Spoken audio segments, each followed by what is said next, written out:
Yeah. Water is the globe killer, really. I mean, it has to be curving at a specific rate. Like any large body of water anywhere on the Earth would have to be curving at pretty much a specific exact rate over distance. Okay, so 10 miles is going to have approximately 66 foot of curvature if the Earth's a globe. And it's just not there.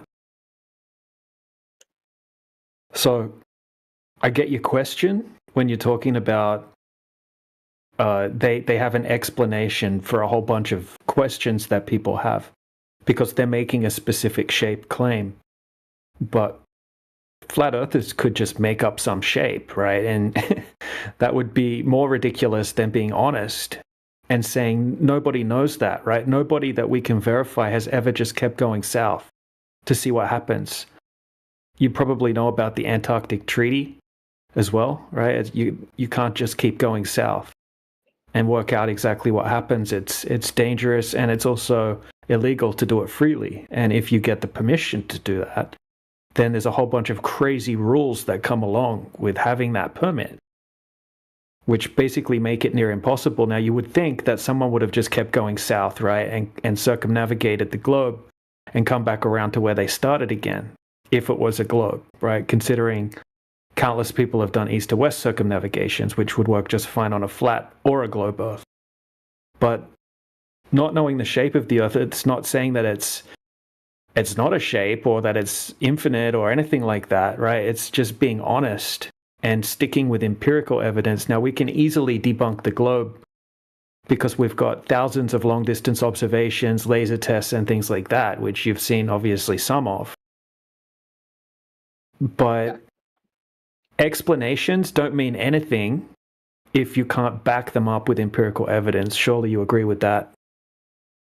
Right, and I think the evidence for going around the globe is fairly, inconsistent because there's way less documented going around north to south than there is east to west and stuff, if that's Yeah, right. there isn't any. There isn't even any claimed proper like no one's ever done a great circle north to south. The only ones that have been claimed have been ones like One More Orbit in 2018 or 2019, where they went down from the north down to the south, and then they turned around and went back up again. That, and then they got given the, circumnavigation. If it was so doable, they would do it today. Just since they have thousands of airplanes and stuff, they would just do it to prove it to flat earthers. Why don't they just do it to prove their point and end the argument? They don't do it probably because they can't. Yeah, That makes sense. exactly, and also just right, not being able to find any curvature. I there's just so many long distance observations that just completely destroy the globe. They're impossible on a globe, literally. And they don't have one observation throughout all of history that actually matches up, right, with the curvature of the Earth and says, oh, look, here's an observation over 20 miles. Here's the curvature. Here's the horizon where it should be, and so on. We've accounted for all of the weather conditions, blah, blah, blah. Here's consistent observations that match the globe. Like, there isn't one. Not that one would do the trick, right? They would obviously, it would need to be repeatable. Good point. Because I always think, sometimes there's flat Earth calculations of this building is this high and you can see it. Well, if the globe was true, anywhere you go on the globe with any building or any mountain or anything, you should be able to calculate if I'm, 200 miles away, I can only see the 20% at the top. Or if I'm 300 miles, only the 10% at the top. And they would just make photographs with these numbers, but there's like zero of them that I know of and stuff. Seems to show quite obviously that they can't do globe Earth math, even on this planet, which they say is the globe Earth. Yeah. Yeah. So they do claim to know the shape of the Earth, right? And that's cool to have an answer, a response, an explanation, but it just falls on its head because the pre-requirements to have that globe aren't there, like Earth curvature. experiment all the time and prove you can see something that's too far. Shouldn't a globe earther be able to do an experiment that says you see 50% at this distance, 75%? But there's zero examples of people posting that information on the internet. Yeah, exactly. That's because when you actually go out and test, which is what we encourage people to do, you either become a flat earther or you just kind of bury your head in the sand or don't release the observation to the public because it didn't work out for the globe. Right. The only I'm sure pictures that- of curvature are those that they present from outer space, allegedly. Yeah, Yeah. I agree with that. I think that's true. It's always from a satellite. The planes and people on airplanes and mountains, they never see any curvature. And Yeah, the they'll show satellite- you. No, go ahead. Sorry, ATG, I didn't mean to take over. No, you're right. Go ahead. They'll show you images of inferior mirages on a horizon and try to pass that off as Earth curvature all the time. And we can prove that those are inferior mirages, which is what you'd expect to see on a flat Earth. Mm-hmm. Anything Yeah. from boats to windmills to mountains to you name it. Yeah, mirages are everywhere, right? Pretty much. Yeah, I mean, think about it physically, geophysically. You're staring, you're gazing far with a very narrow angular field of view onto the horizon. How much information is packed into that very, very narrow angle? Let's say it's maybe 2 or 3 degrees. How much information is there? You could be staring tens of miles away, which means there are potentially, like thousands of feet squished into that very narrow angular size. What information about the Earth is happening within that narrow band? You've got a warm surface that's heating up air molecules, causing evaporation. You've got water vapor that could be condensing if it's getting cold. You've got a gradient stack of temperature, potentially several thousand of feet high, that goes from, I don't know, let's say 80 degrees at the surface to 40 degrees to the tip of the peak. All of that is being compressed into a tiny narrow field of view. And all of that is affecting the path of light to your eye from that tiny narrow angular field of view. And the literature is quite clear on how this affects what we see. You've got a temperature inversion that is happening in a very small angular field of view. You're going to see all kinds of wacky things going on. Turbulence to start, potentially multiple instances of total internal reflection depending on what you're looking at and your angular relationship to it. And all of this is contributing to what is ultimately an image that isn't true. And the very fact that you can see it is killing the globe. The very fact that they can't show you that this is Earth curvature is killing the globe. You know what nobody ever sees? A refracted horizon of a boat going over the curvature of the Earth.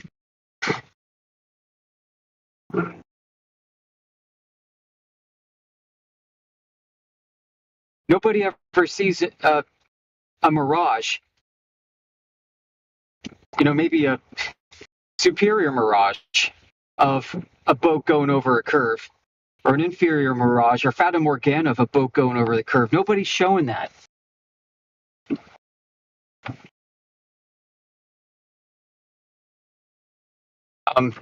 Within surveying literature, using theodolites to survey the Earth, they tell you, listen, these things aren't built to go measure distances, angular relationships on the horizon. The air is just too freaking chaotic to do anything useful with. You're supposed to use incremental steps, leapfrogging. Try telling Jessica at the live that. Yeah, I know. Their own manuals. I got this thing from Harvard from their geophysics department or whatever it's called. on surveying techniques that outlines this exact process and says you're supposed to use a graduated scale. You're supposed to basically take surveying rods and survey the distance to each of those rods from each of those rods going out, so that you have an incremental measurement and not this entire measurement without that incremental scale in order to increase your accuracy. So our argument is and always has been that the horizon and the effects that go on is optical and subject to meteorological effects, geophysical effects that cause distortions, and the globers hijack this and say that's proof of Earth curvature. We say, well, okay, if you got Earth curvature, show the Earth curvature plus the known meteorological distortions, optical distortions that we see on the horizon, because both must be present, and they can't do it. And some of my favorite observations are done with infrared, which just cuts through much of this distortion, the vast majority of it. You can see through the haze. You can see light from where it actually originated instead of the altered path that it takes. Isn't it supposed to be backwards, Yoder? Isn't it supposed to be backwards on infrared? Like you're supposed to see less instead of more? Because of the wavelength of light that... Yeah, on a globe, you should be able to, it should be limited by the curvature of the Earth. Your distance, right? Because they claim that without infrared, we're seeing a shorter wavelength of light, which is subject to greater optical distortion, which allows us to see further. So if you pop on infrared in the glober's mindset, maybe you should be able to see less. Maybe your vision's now being obstructed by the Earth curvature. But that's not what happens. We see way further in infrared instead of shorter. It's insane. And everybody knows, right? Like, listen, if you're doing a measurement, or if you've got like a military weapon capability, or you're doing some kind of communication with optics, you want to use longer wavelengths. You want to use infrared because it just doesn't give a shit about what's in the way. So yeah, I'm still waiting for Globies to show us infrared long distance observations of beautiful Earth curvature that should be popping out in all of its glory, and it's never been done. Instead, we have hundreds of examples of the opposite. Okay, you got me. That makes sense. Yeah. Infrared seeing further and further. If the normal doesn't see it, infrared should see it. If infrared doesn't see it, there's probably better systems. Where is the curvature of the Earth in any sort of photograph, photography, or video? Yeah, it's never present. One of my favorite discoveries I found this about 2 years ago. Good point. There's NATO. There's a NATO contract called NATO Sapphire. Sapphire contract was funded by the U.S. Department of Navy, and this was for NATO's benefit, where they had two teams of military surveyors come out, one from Germany, one from the Netherlands, to the Chesapeake Bay, which is kind of like outside Baltimore, Washington, D.C. And what they wanted to do is they wanted to examine the optical distortion that takes place just above the surface of the water, so that they could develop better models to develop better predictable paths of light that propagates just over the surface of water. I can only imagine what this might be for, like, maybe satellite communications with submarines or something, or who knows what. But anyway, they wanted to study what's called the marine layer. And so these military surveyors went out and they took infrared cameras, infrared theodolites, and infrared flashlights. And on one side of the Chesapeake Bay, they set up a tripod purposefully to be just behind the curvature of the Earth. And they called this their control. And then they had a tower. It almost looks like a ranger tower, like you'd see in an observation tower in a national forest.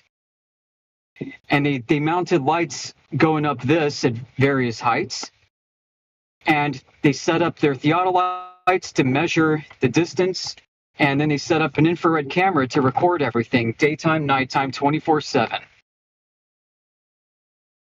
They said in their report back to the government that the situation was cursed because the control light that they set behind the curvature of the Earth was visible in conditions that presented no reason for there to be any refractive effects whatsoever. They could see the damn light behind the curvature of the Earth in infrared. And they couldn't make it go away. And this is fucking up all of their mathematical models. They said in their own paper that in order to account for the curvature of the Earth, they had to artificially inflate the difference of temperature between the water and the air just above it by 1 order of magnitude, by a factor of 10. The real measured differential between the air and the water was 0.1 degrees Celsius. It was really cold. It's like the dead of winter. But they had to say it was 1 degree Celsius. They had to move the decimal over one place in order to make the model work. They had to backfit the data, the observation, into a model, dude. And this happens over and over and over again. You can go into our search bar on our server and type in Sapphire, S-A-P-P-H-I-R-E, and probably find my posts on this stuff. I've got all the PDFs, I've got screen caps and everything else. And it's just illustrative of what's going on. You know, people say, why would they lie? I don't really know if lying is the right word. These people aren't like secret flat earthers trying to deceive people into the globe when they go out and do this. These are people who just believe in the globe and they're like, what the hell's going on? Well, I guess we don't fully understand the nature of Earth and we can just backfit our data into a model and call it a day.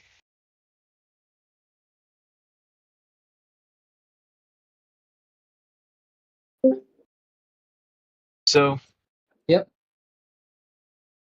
Yeah, this is a problem, dude. It's almost worse. It's almost worse than a conspiracy theory. You know?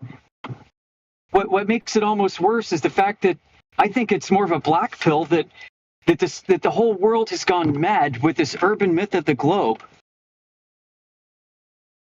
You know, and to deny what's right before them in their very eyes in reality. I think that's worse than being controlled by a cabal and a back-filled, smoke-filled room. You're crossing me just a little bit because you say the whole world has gone mad with the urban myth of the globe. And yeah. I believe that, except for that, you know, the smartest people in all of science are involved in the lie. Are they smart because they're liars? What lie? Involved in the lie? What lie, dude? How could they all be mad at the lie of the shape of the Earth? I don't think it's a lie. That's what I keep trying to say. Like, well, like, I'm shift sorry. your thinking. I probably didn't say what I was trying to say just right. So, you think the whole world has gone mad and they believe this urban myth, but yeah, surely some people are smart enough to know whether it's true or false and are easily likely passing off the false story as true because it gives them some benefit. Like NASA, for example. Yeah, people well, some people at NASA probably know. The planets, they'll pay us to go to the other planets. You know, you're talking to some of those people right now. Okay. Yeah, those people you're talking to in this chat right now. The people who believe. Took the words right out of my mouth. People who believe. The people who realized something was effed up and didn't speak up about it and just took their paycheck and went home. Okay. I believe that. I think people can just go with the lie, whether or not they know it's a lie, just because they think this is easier. I'm not going to harass people about it. And other people might care about truth and stuff. Yeah, but so what about those guys? Like, we only care for those who like actually want to come forth and have a discussion about it. Like, I mean, of course the world's filled with those types of people, but you have to be one to stand against that. Like, I mean, right. You know, you can't really fault their character too much because they're surrounded.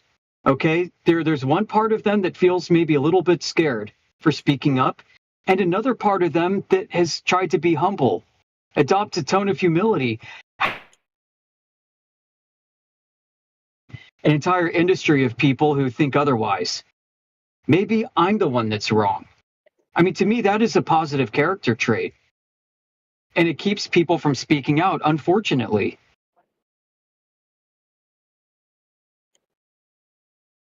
Mm-hmm.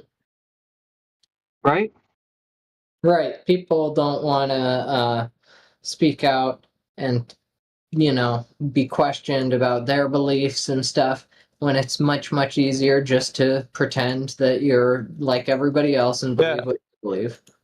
It's called a sunk cost fallacy. So everybody who's doing that, they can't turn back anymore. Like, there's a gentleman who comes in here every now and again. His name is Josh. I don't know if you heard of him or not, but he works with the Kuiper program on Amazon. And, he challenges what we say in here. But I think the reason why he likes coming back here is because he kind of does deep down inside know that what we're saying is true, because he's been challenged many times. He doesn't know how to prove to himself that, and to any of us, that the earth is a globe, which is an extreme challenge for him because of where he works, so like, what else is there to do, like, in somebody in his position, other than just like kind of hope, that some breakthrough happens and they come out with it and said that the earth is flat or something. But other than that, like, he just, I don't know, keeps coming back in here, never really has much more other than what he's presented, and it's kind of sad, I think. It is sad. It is sad. And people don't really understand what the open, unclassified history of NASA is all about. A lot of flat earthers you'll talk to and you'll hear from almost talk as if NASA's primary mission is to hide the flat earth. And I don't think that's the case whatsoever. I think that is an outcome of what they're doing, but what they're doing is completely different. What they're meant to do is completely different. I think NASA is full of people who believe in the globe, and at the very top, there are people who know that they never succeeded in orbiting a satellite around the globe before. They don't know that the Earth is flat is the reason. And they're still trying to work on doing that today. And secret little projects, compartmentalized, are still trying to figure this shit out. But they haven't done it in the way that they describe it. Figure out how to do it, or that they're going to eventually figure out that it's like impossible. Because people like us, we are not scientists, we are not mathematicians, not all of us, maybe some of us, but most of us aren't, and we find it unbelievable based on some stuff we read on the internet about the math or about the physics that says it'd be impossible to fly in space and stuff. If we lay people without, any schooling about, rockets and gravity can say it's obviously impossible, shouldn't people who learn a lot be able to tell it's impossible, or are they like tricked because they learned the wrong thing? Well, let me give you an example, okay? There's a symposium in the 80s, and this is absolutely relevant. A symposium given by a doctor, a professor of astrophysics, not really astrophysics. He's a professor of like a plasma physics, magnetophysics. Dr. Hannes Alfvén was his name. I think he comes from like Sweden or Switzerland or something like that. But he gave this conference called Double Layers in Astrophysics, and there's a PDF called Double Layers in Astrophysics that came out later that captures basically what they talked about. And it shows who, within this document, by the way, is a plasma model of Earth that's flat to simulate the plasmasphere, but that's another topic. He writes here and says this when he spoke to the audience. Dr. Azar, this is just some other guy, has studied how a number of the most used textbooks in astrophysics treat important concepts like double layers. This is the plasmasphere, right? Critical velocity, pinch effects, that has to do with magnetic field lines coming together, and circuits. He has found that students using these textbooks remain essentially ignorant of even the existence of these, in spite of the fact that some of these astrophysics students have all been well known, or all these that all of these effects have been well known for half a century. Okay, so these astrophysics students come through schools, he says, and they don't understand the basics of like electrical and magnetophysics, magnetohydrodynamics. He writes further, the conclusion is that astrophysics as a field is too important to be left in the hands of the astrophysicists. The billion-dollar telescope data, which space telescope data, right, must be treated by scientists who are familiar with laboratory and magnetospheric physics and circuit theory, and of course with modern plasma theory. At least by volume, the universe consists of more than 99% of plasma, and electromagnetic forces are 10 to the 39th power times stronger than gravitation. He's addressing NASA people right now, telling them that your self-orbiting gravitational satellite bullshit is all a fraud. Yeah, it is. Why do people fall for that at all? But you know, smart ass people in schools, do the schools teach them to lie, to have the fake version in their heads? Or are people who graduate school really not that smart and just fucking fall for this shit and believe, what the mainstream is putting in their heads for reason of lying about the earth? Yeah, it's idealistic. These are idealistic constructs, man. They're mathematical constructs. They don't have no coherence in the physical world. So like that's what Yoder is saying. He's like, basically, if this guy was actually talking to the folks that would realize that what they're looking into with gravity and that is not real, then they would apply I don't know, like how does that even go about, Yoder, that he even proposed that to them and they denied the fact that it had any merit? Like, I don't get that. Like, why would they? What I've seen is this. Like you go through school, maybe you take like AP chemistry, AP physics in high school. If you're lucky and want it badly enough, maybe you get into physics in college and take first, like freshman or sophomore courses. What you begin to find out is things start to get really weird and confusing. If you are smart and paying attention, you're going to be bothered by the fact that there are multiple definitions of mass that aren't very clear, that conflict with each other. There are multiple definitions of gravity that conflict with each other and aren't very clear. You move from wanting to learn and critically examine what you're thinking into a mindset of trying to memorize formulas and pass freaking tests to get through it. And you accept potentially with humility on your part that you don't really understand this stuff. You feel maybe inadequate next to your peers who pretend to. And if you're lucky, you come out of these programs on the back end with a degree. Potentially you move into engineering where things are more practical and more hands-on, and you don't have to revisit these concepts in such a way ever again. That you move more into the applied part of it, and everything starts to make sense a bit better again. But some people stay within that abstraction of physics and maybe become like astronomers and shit. Yeah, that doesn't sound efficient at all, man. But a lot of people get frustrated and they quit. They wipe out. They're like, maybe I'm just too dumb to understand what the hell mass is. Yeah. How come I read in some formulas, it looks like gas molecules are affected by gravity, and in other formulas, it appears that they aren't. Why does it seem that gravity can violate entropy in some cases, but in other cases it doesn't? And so people have these questions. Students debate with each other, and some people just get mad, frustrated, say, you know what, fuck this, I'll go into computer science or something. Mm-hmm. So how many good potential physicists and engineers have been turned away by what this has become? Yeah, they are almost like people who say, oh, I'll never commit any sins. I'll be a good son or daughter, mother or father, because, sorry to be creepy or weird, but, people who just fucking follow the Bible, or not follow the Bible, but they're just gonna lie and say whatever it takes to appease whoever might, take away their privilege to go out that night, or graduate, or get dinner or food. I don't know. You know what I'm saying? I know what you mean.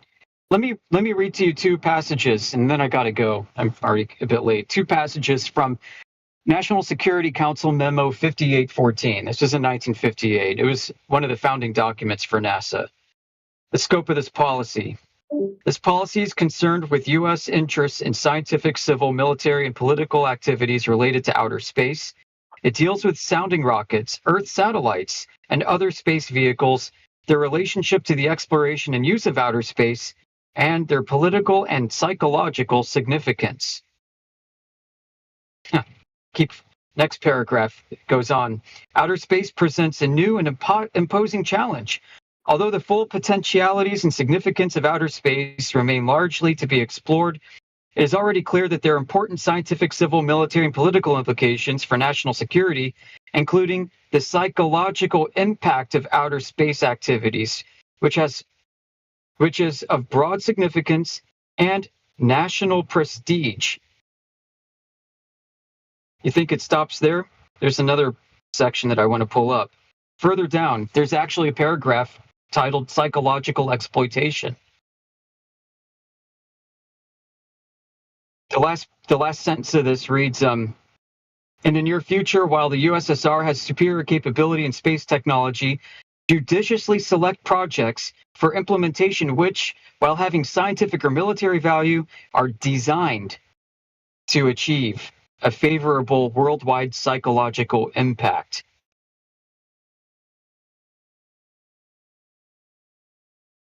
Next, on reconnaissance satellites, further down. In anticipation of the availability of reconnaissance satellites, which had been invented yet, seek urgently a political framework which will place the use of U.S. reconnaissance satellites in a political and psychological context most favorable to the United States. This is NASA documents? Yeah, NSC 5814. Well, it's National Security Council, not NASA, but yeah, close enough. No, this is before NASA was founded. Includes, I got a suite of other documents where, the first panel that met together was headed by freaking CIA staff officers. This was organized under the President's Psychological Operations Board that was formed after World War II. That's what NASA flowed out of. It's all about projecting power, technology, and capabilities that put the U.S. in the most favorable light. Do whatever it takes. And you can read between the lines. I got to step out, so I'll talk to you later. Use that word to step back from saying we'll do it for real. If it's psychological, then it just has to be what they believe, not something we really did. Counterintelligence.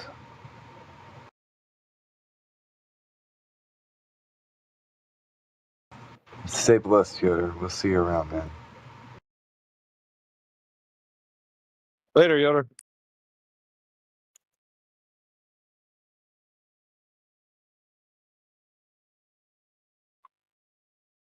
Yeah, just to go back to what you were saying earlier, Shine, about why don't some highly educated people, or the vast majority of so-called highly educated people, know about this. It's because they quite often get their degrees from learning textbooks, right? Repeating, memorizing, regurgitating information that they were taught at university by their professors and from their textbooks.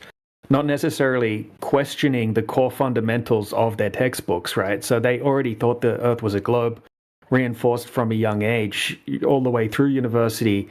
And now all of a sudden they're studying some hyper-specific topic related to a specific subject. They're just going to go deep into that. They're not going to go to their professor and say, oh, how do we really know that the Earth's a globe in the first place? Who actually went and measured that? Right? That's not something that's going to come up. That's probably nothing that they're even going to think about. And when they come in here occasionally, or when we do encounter them, they don't really know these questions any better than most people. They're not that good at answering the specific questions that are related to this topic for the most part. Sometimes they'll be more honest in admitting what they do and they don't know as well, and what scientists do and don't know. Whereas someone that's less educated might think that certain things that haven't been scientifically proven actually have been, right? And they'll argue that to the death, even though like a mainstream scientist will actually say, well, this is the best we can come up with. We don't actually know for sure, but this is where we're at, right? This is our current understanding of this. Yeah, I agree. What do you think is the significance of all that? Do you think that, like, what do we have to trust? If we can't really trust our schools to be making people smarter and stuff, who do we go to? What do we do? I mean, like... No, that's too broad, though. I don't think anybody's saying that. That's a bit much. We're saying that the information concerning the Earth being a globe. So when you say that was a bit too broad for it to be like a general statement, like why, trusting school, like reading, writing, and arithmetic, that's like important information that you need to learn while you're going through school. Language skill, that sort of stuff. Or whatever, because I liked, elementary school subjects that felt useful and like they contributed to my knowledge, and stuff beyond that mostly just felt like, oh, it's like a very specific fact that only some people know. Oh, it helps you in this, but not in that. And it just felt kind of like, man, these things are a waste to teach people in school because it's not even that helpful. Everything I learned earlier on, I've used my whole life long. Stuff in college and stuff, it's, yeah, interesting knowledge. Some of it's specific and helpful, but it's not like stuff I use every day, unlike stuff I learned very early in my life. Math, history, language. Stuff in college was more like philosophy, history, technical style. And just nobody seems to care about it unless they studied the exact same stuff that you studied in college. Most people don't even care. It's like the most useless knowledge in the world. Anyway. Well, yeah, it gives a person a more broad understanding of the world around them, isn't it? So it's not just specifically those things that I mentioned earlier, but like the ones you mentioned. That's helpful in like creating a person's character. Like, because you know a little bit of history, you know who you are, like in this country that you live in, or supposedly, right? Because everything that we hear about, we at least have to know like things about our world. So that's what it's doing. It's helping us understand who we are, building our character. So education is not a bad thing. It's certain things about it that are bad, right? So like that's what we would say. So in and of itself, in a general case, I mean, obviously you want somebody to be more learned than not, right? That's, everybody should advocate for that. Anyway, I don't like the whole, don't send your kids to school because the school is the devil, and that whole thing. I don't know. It doesn't jive with me well. Where do you live? Like, is where you live somewhere where the government might have conceivably rigged all schools to discriminate against truthers or something like that? Because I live in California. It feels like, yeah, Democrats run the whole state. They probably also rig your experience in college and stuff, and the teachers are part of it, and the administration. Yeah, I mean, I hear you. I know what you're saying, but politics graduate. I mean, but that's why people that are capable can disagree with that, right? If you are you from somewhere else? This world that we live in the U.S. University, if it wasn't just California's universities. Yeah, one thing we shall say though is that there should be a robust environment to have a disagreement with somebody and not just all be one-sided one way or the other, right? That's not what we want. Yeah, I also agree, but I don't think college let me do that. I feel like college was super unfair. Did you go to college somewhere where it was super fair? No, I never went, but I know people who have, and their experience is kind of like what you're saying too. I think it's more like the general case that everybody feels like, well, what are you studying for, right? But other subjects, that they study for, it's I don't know, it's not. It's really just one-sided, one way to think, and evolution and the cosmos and all that's being taught to you just kind of like a standard model. You don't get to freely think about it for yourself. It's a curriculum. I don't know if you care to learn what I learned in college, because a lot of it, especially in science, was BS stuff, in my opinion. It wasn't shown through any experiments, was taught through packets and textbooks and stuff, and the students didn't get to ask a lot of questions. When it came to other classes, there was more questions and stuff, but no, not a lot of questions in history and science. I guess you just have to take what they say for it. It was very disappointing, and I thought it was less informative than high school. You got to treat the education system like the welfare system, okay? It's just because they're giving it to you doesn't mean it's right, doesn't mean it's good for you. You have to, life's not fair. You have to get out there and do it yourself and take care of yourself. And if you just assume that the welfare system is going to teach you the right things and give you the food whenever you need it, then it's not going to work out well for you. Yeah, I mean, we had to learn about, red shifts, blue shifts, planetary history, elements in space. This was all in a required course. It wasn't one I didn't pass or anything. No, I didn't pass, other courses, but science labs, I could do it, especially when I was in my first few years of college. But I just felt like the information was kind of BS. It was just all in the packet. We did a couple of experiments to prove a couple things, but it's not like we were about to prove the red shifting of stars or, gravitational pathways of planets in the class. So it's not like it proved astronomy to me or anything. Just a couple of scientific facts, and then a couple of scientific, made up facts, and then they pack it into a course and say everybody has to take this and stuff. And of course, you probably learned the fake scientific facts even earlier in other schools and stuff. I don't know, no one was questioning the system. No one was saying, how could that be true? They all just said, yeah, this is what we're learning. Sounds true enough. Okay, we'll go with it. But in specific classes on specific subjects, people did sort of question the information and say, is this really right? Is this the best way? What if my own interpretation is better? It just didn't happen a lot in science labs or classes about, macro topics like the whole universe or all of history or anything. I don't know. It was disappointing, and for many, many reasons. But one of those was, yeah, I've always had stuff to say about everything. And people in high school and elementary school cared. In college, everyone said, shut up, you're ruining it by talking.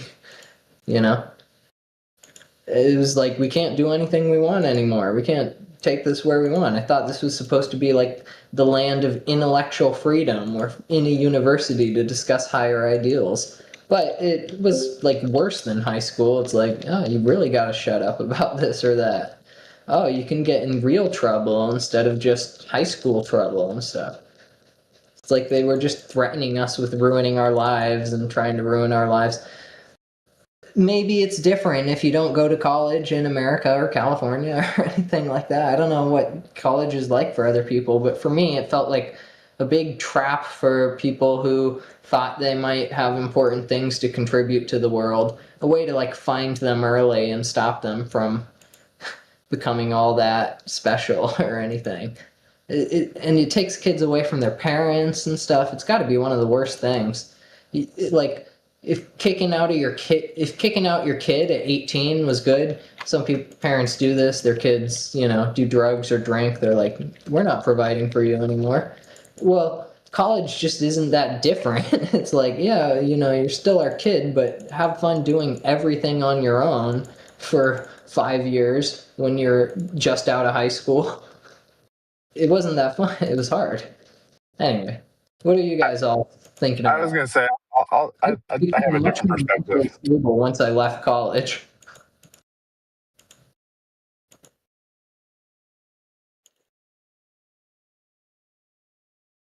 Do you think it's unfair because they want people to lie about space and stuff? Do you think it's unfair because they don't accept questions? I mean, look, YouTube and stuff doesn't accept questions. I've been trying to get them to like tell the truth about space and stuff, but the way the videos are, it's never telling the truth. Yeah, that word truth. Yeah, you're going to find out that it means something very different to a lot of people. So to you, it might mean, why don't they just come out and tell people how like it is? To them, it's like they want to tell you about the narrative, and that's truth to them. So, that word, it for everybody that's using it has a different connotation. It shouldn't have a different connotation, but it does. But what were you going to say, Josh? You were going to tell us about your experience in college? No, I'm just saying I really enjoyed school, and I found that it was there was definitely tons of opportunities to ask questions and debate with the professors. But I'm also pretty biased. I did 8 years of college, so. You like school? I mean, what was younger school like? Was it the same? Because for me, it was a downgrade from high school to college. But I also went to like the second best aerospace engineering college in the country. So like, sorry, what? Was your elementary school and high school better or worse than your college? You sound like you had a good time in college. You see, I think I had the opposite. I think where I was, college was the thing that was mostly rigged and stuff, and elementary school is and high school where you got to speak your real mind. And then after that, it was like, the whole culture is just trying to identify individuals who might be hostile to liberalization politics here. Yeah, I was gonna say like, I took like tech policy courses where it was all Socratic seminar, like it wasn't even a lecture. It was just, hey, you need to be prepared on this topic, and we're going to just discuss and debate opinions on like the role of the federal government in basic research and development funding, and why is the budget of NASA the way it is? How do we quantify the economic and societal benefits? Like you guys talk about that? Oh yeah, 100%. Well, can you enlighten me on that topic? Like, what was the discussion that you remember? Anything about it? Specifically NASA or the role of federal government? Yeah, well, NASA and their funding, their useful their money. Like, what were you guys thinking of? I mean, on one hand, it's a jobs program. On the other hand, sorry, I'm like trying to wolf down my breakfast. On the other hand, it's a lot of basic R&D and patents and inventions come out of NASA. So it's it's an economic multiplier, like Velcro, memory foam. There's a ton of material science benefits that come out of NASA funding. So it's the combination between those two make up the vast majority of the economic. Yeah, was that done by engineers like in space flight? Stuff that Yoder was talking about. You lagged there for a bit, so I jumped in by accident. No, you're good. Most of their funding, was it done to fund like those products that were made by, you said engineers, right? Yeah. So it's like NASA. All that stuff. So there's like the Science Mission Directorate. There's the Space Technology Mission Directorate. Like the way it's organized is everybody, they have like their own missions. They do a bunch of ground testing and like figure out if the payload works, and then they work with like the astrophysicists to figure out what type of science they want to do, what questions they want to go answer. Hey, Josh. No, I mean like the products that were made, like the ones that you just discussed, like foam and all that stuff. Like, was that useful? Was that useful? Right. Was that made because they went to space, or has anything to do with that, or correct? Was it just something that they? Yeah. Really? Go ahead. So there's an office within NASA called the Technology Transfer Program, and so basically it's anything that's federally funded. If they come up with something that could be useful in industry or like commercially, there's like a whole program where you're able to like transfer the IP over to the public or to like the inventor who was a civil servant at the time. They like let you keep your patents, etc. But yeah, no, Velcro was made to like stick stuff to the walls of the space station without it floating away. Like it was invented for the ISS. Really? Who was the inventor of it? I have absolutely no clue. But the patent is held by I think it's public domain at this point, but the original patent was held by a NASA employee. I mean, you could use Velcro like on a hunting backpack whenever you're hiking up a mountain to hold your water flask to your backpack. Why is it only designed for the ISS? Like it doesn't make originally sense. Designed, like it didn't exist before that, right? Like Velcro didn't exist prior to it being invented. Like the concept of having a bunch of little plastic hooks on one side and like fibers on the other. Like it was, I can dig into it later today if you'd like, but it didn't exist prior to it being invented at NASA. Oh, okay. But yeah, no, college was great. I dove in head first and really, really got into the nuts and bolts.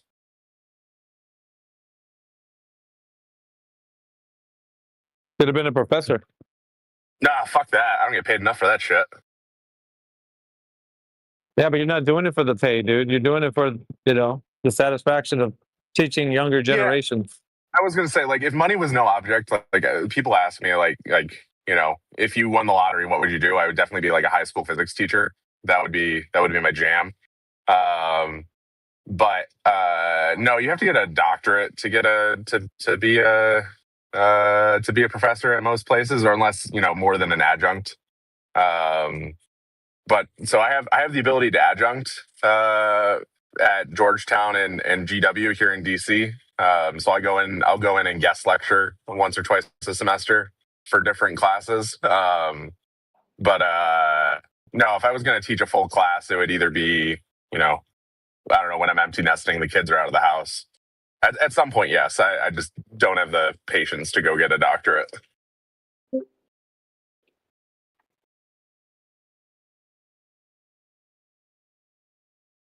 Like I just got master like a bunch of different master's degrees. I didn't stick around for a PhD.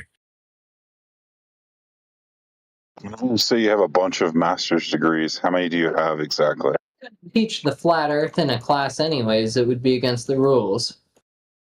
No, that's not true. We talk about reference frames and projections and we talk a lot about it. We took there's a class in undergrad at Georgia Tech called Spaceflight Operations, where we covered a lot of that type of stuff about how you get from the model to what you observe on the ground.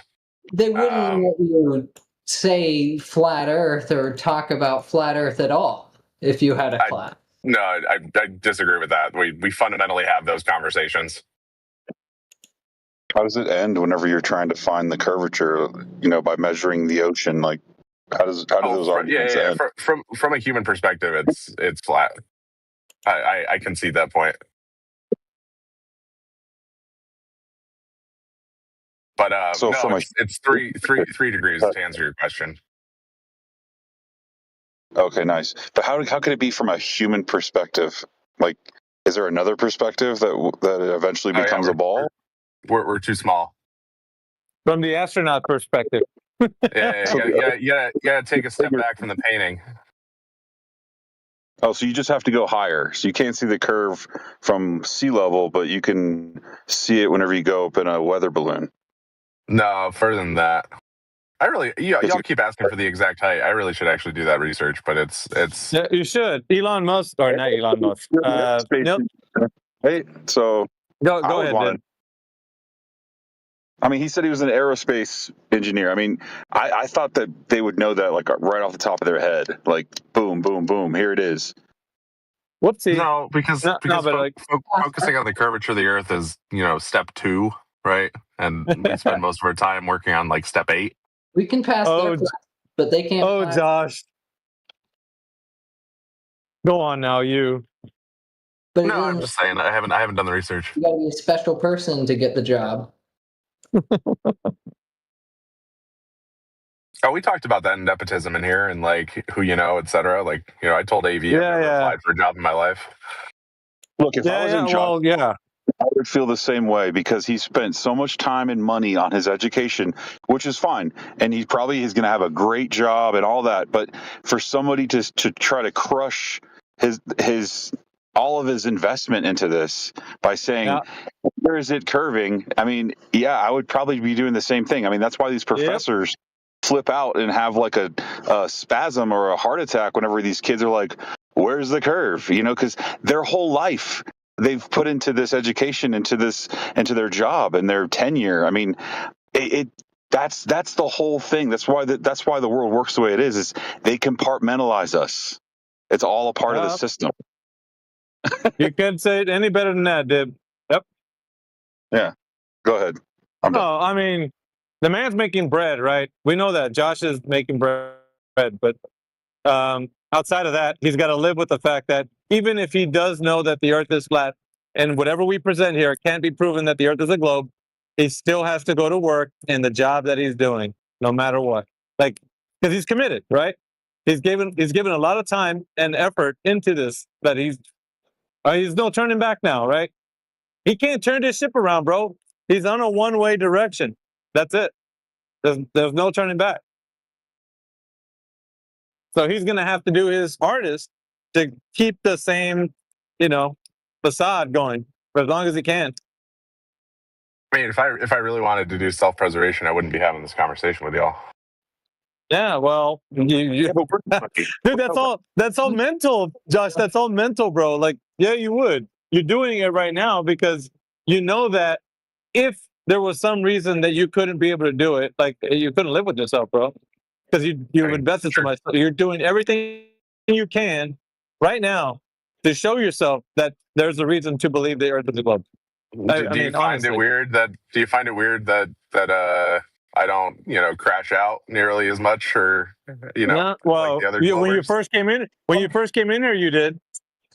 I guarantee it, bro. I gotta establish some boundaries. Dude, you're a weird one. Out. Make sure you know what you're doing.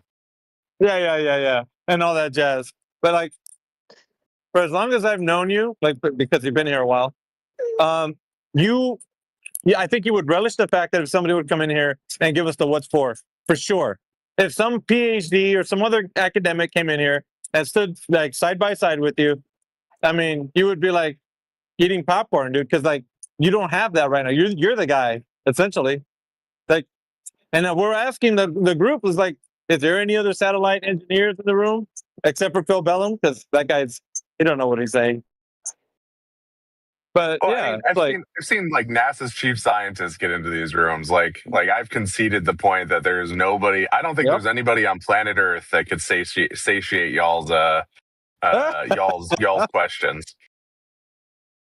So I don't think there is like a person that could pop in here and like, oh man, they're gonna dunk on these people. Like no, I don't think that exists. Thank you. Well, that's what I'm waiting for. I'm hoping somebody comes in here and does that one day. Because I want to hear. I know all the evidence, and we know all the same shit they say every time. But I want to hear some new shit. Where's the new shit at? Corrupt everybody and make them argue the opposite. The new shit is you can measure the height of the building by dropping a barometer off of it. Oh yeah, that was like last week though, bro. What's new this week? What? How about this guy saying that he's this teacher and scientist and that it's all fine if the Earth is, a globe? And I don't know. He shouldn't even be in this discussion room. He's against the flat Earth. He doesn't believe it. I'm against the flat Earth. I'm not against flat Earthers. Shove it in his face. Yeah, he's fine. He could stay in here. I think the reason why we like to have him in here is people need to see what people like him talk about. And he doesn't bother me unless he bothers you. And we don't push people out because they don't believe in flat Earth. That's not what we do. Yeah. So, Josh, you don't think if someone came in here... You got to be able to know it's true. What's up, India? So, Josh, you don't think that if someone came in here with actual, measurements of curvature that we'd be satisfied with that? think we would just go, nah? Yeah, I mean, you said you don't think we'd be satisfied by anybody, but what if they like? I don't think so. Really? Why not? Yeah. Well, I think the goalposts are on ice skates. Well, Like, the question is, why has nobody? I mean, I remember like 6-7 years ago, a guy came in here. Nobody gives a shit. He's got to do a simple ass laser test. So we actually had a guy.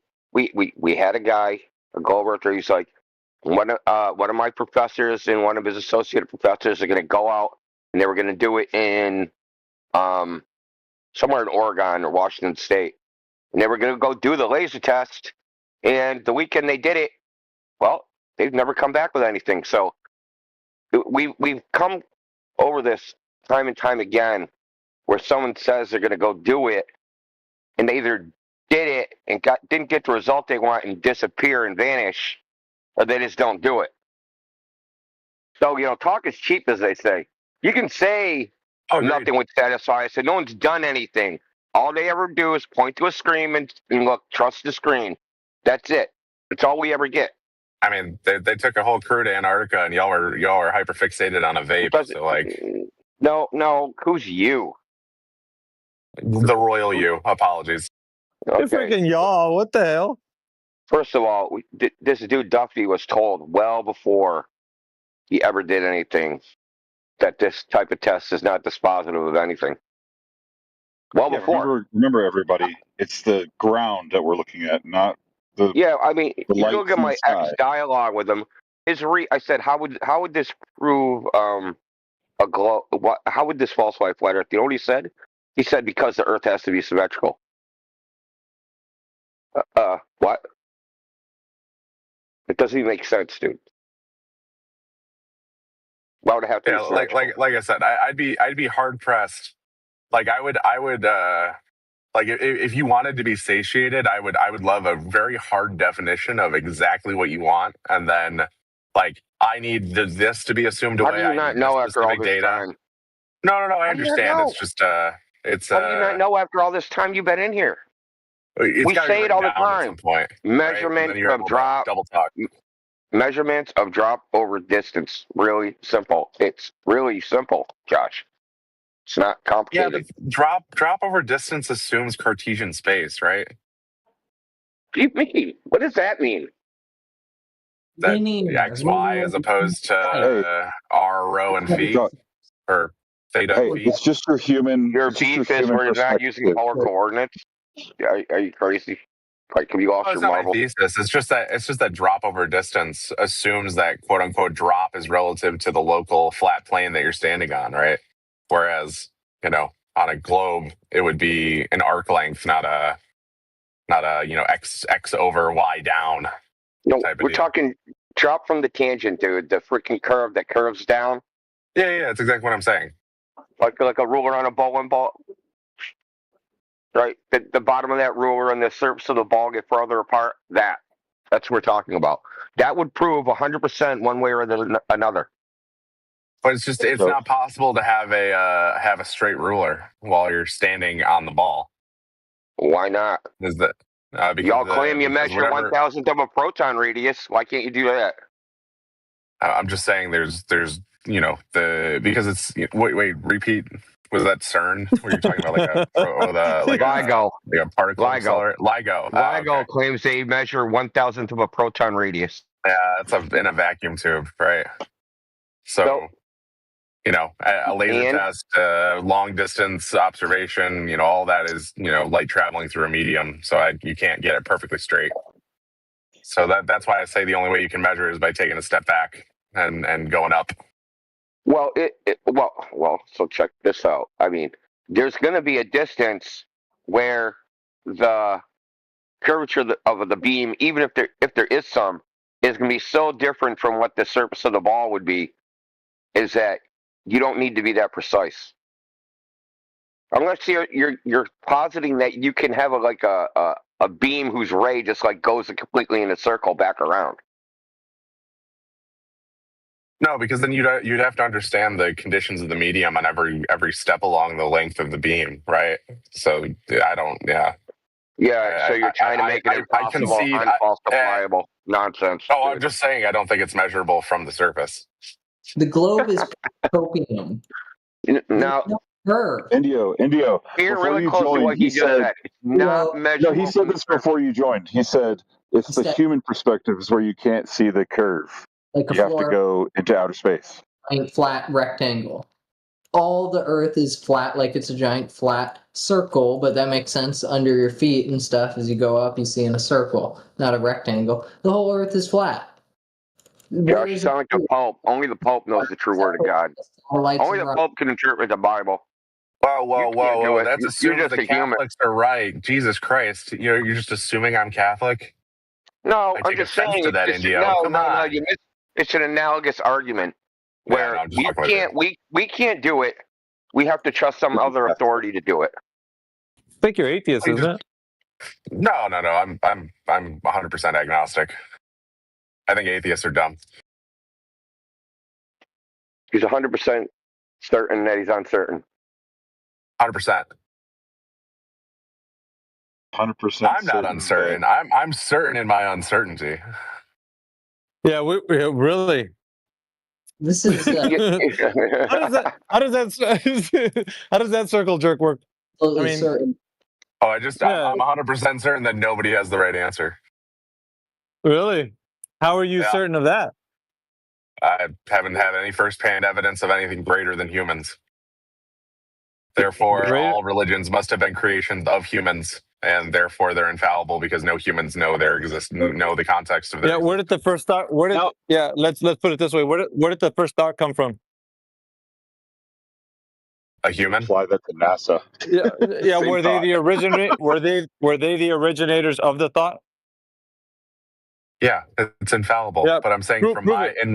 No, wait a minute. Wait. No. Prove that the first thought was from a human, like that they came from them. I have no idea. I don't know. How could you? Yeah, exactly. That's your uncertainty, dude. Your uncertainty goes all the way back to the place where you think you were certain on something. You're going to be uncertain. There's no way you can derive certainty from the uncertainty that you're telling us that you believe in. I disagree. It's a huge. You can disagree how you like, but it's just true. So if you're saying that you're certain that everything, the first thought came from a human or didn't come from a human. So here's the thing, though. You think that things that are thoughts, you can actually say that you're uncertain. You're 100% sure about your uncertainty. You can't be 100% sure in a realm of being uncertain. It's just like a snake eating its own tail. So there's no way you can. Definition of faith, isn't it? Right, deriving certainty from the uncertain. Yeah, but how can you be sure, being uncertain, that you're certain? You just said you can't have a flat ruler on a curved Earth. How do you know the Earth's curved? I mean, it's like it's a circle jerk. Yeah. It's a big circle jerk. Okay. Well, hold on. But I'm trying to get him. Josh said he's seen no evidence. Right? Do you accept anything other than material world things as evidence? I don't believe in the metaphysical, no. So there you go. You will never accept anything that is not material as evidence when we're talking about things that are immaterial. So even if you had something immaterial as evidence, you wouldn't accept it. So you basically set up something impossible to do. If there is a God, if there is a God, they are material. Well, says who? That's just my perspective. Yeah, your perspective, and how do you know you're right? I don't know I'm right. So then Josh, you're uncertain. You can never be certain about your uncertainty, ever. Okay. Are there things that exist, Josh, which are not material? Or the only things that exist in the world are material? I mean, that could be true. But I'm just question. Cool. I haven't seen anything. I haven't seen any proof of any claim that makes me think, okay, yeah, that's right. There's things that exist which are not material, which are absolutely true, and this is easy to prove. All abstract ideas, such as math, logic, truth, things like that. Those things Those exist, but they're not in the material world. I can prove they exist. I can prove the log of identity exists. It's simple. Yeah, because It don't exist in the material world, though. So you just like jettison logic, reason, mathematics. Socially acceptable immaterial things, like I can vibe with that, but I understand the social context of their creation, right? You think the law of identity is a social construct?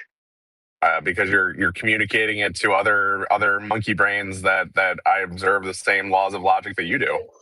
They're independent of human beings. They still exist independent of a human mind. Have you ever demonstrated to someone who doesn't have a human mind? Like, I don't like. What do you how do you know that's true? You don't know any of that. Josh, I didn't say brain, I said mind. And the very fact you're referencing a mind. You just believe in the higher concept, the spirit, the thing that occupies that idea of belief. But those things aren't proven on any sort of physical level. Hey, you gotta believe. No, but they don't exist either. Why would you believe in them if there's literally no like physical proof? Yeah. Okay. I'm just here not. Not everything. Don't be a dick. Don't be a dick. Like, lift others up around you, and then you're good. You don't need anything else. It's physical stuff. That's the question. Physical stuff. Oh, yes, that's the question. How do you know if it exists? It's not in the material world. We can know things purely through reason. The rules every time. So, and you don't see it. Not. Hey, man, you're completely talking over Indio, like social cues. Not reality. Well, I mean, let's put the handbrake on this because fuck the metaphysics, right? So. Oh yeah, no, it's all good. Back to curvature. I mean, so your claim is that it's immeasurable. That's impossible to measure. Lord. No, let's get back to that, dude, because you said that we wouldn't accept anything, and you're claiming that it's not that we wouldn't accept it for some other reasons, simply because it's immeasurable. Or you're saying even if it was measurable, we wouldn't even accept a measurement. Which one? I mean, you can go look at the Portra-Train, like power. Power lines over and down in Louisiana. Exactly, right? Like, no, hold on. Goalposts, right? What was measured? The fact that they're all the same height moving over water and they look like they curve outside of just straight vanishing point perspective. And Josh, have you looked closely at those images? So at the end of the power line one, it's an inferior mirage. You can clearly see it's an inferior mirage because it splits in half, and there's a mirror image of the tallest tower that's at the end. Okay, and then if you go and look up Lake Pontchartrain data on what the water temperature versus air temperature is, they have 2 temperature inversions a day. So they got buoys in Lake Pontchartrain that measure the wet water and wet air temperature every 6 minutes. So on that day where he took that photo, there is a temperature inversion. You know why I know that? Because I have the data. I have the historical data for that day because I know the exact date he took the image. And now we can have this discussion because it's putting through a medium. The light's going through a medium. Therefore, I think that's why we're measuring. We're not just looking at it. That's why we're measuring. We're not just simply looking at it and making it a subjective opinion about it. Why is this guy just talking? Dude. Oh, I'm sorry, I'm interrupting. It's just the photograph you chose to use to describe your example is an easily provable fake. Dude, that's great. That's great, but don't interrupt. Just water mirage bends the light into nothing. It's a real photograph. Okay, it's not a fake. Okay, it's a real photograph. Curve that much in like 1 mile. Shine. Can you put yourself on mute, please? Okay. Okay. So Lake Pontchartrain has 2 temperature inversions a day. The water and air temperature are very close to each other, and they flip back and forth. Because Lake Pontchartrain is very shallow. It's something like 11 feet deep. So people have taken plenty of video and photos of it not looking like this. So why don't you think about it for a second? 30,000 cars go over that bridge every single day. If you could see Earth curve there, right, at that location, they would have set up a tourist shop right at the end of the bridge. Come to Lake Pontchartrain and see Earth curve. No one's ever done that because this is a rare temperature. I don't think people give a shit about y'all. Like they think that even admitting that there's people give a shit about money. People give a shit about money. And if you could see the curvature of the Earth at Lake Pontchartrain, there'd be a tourist shop right at the end of the bridge, so you could go there and see the curve of the Earth.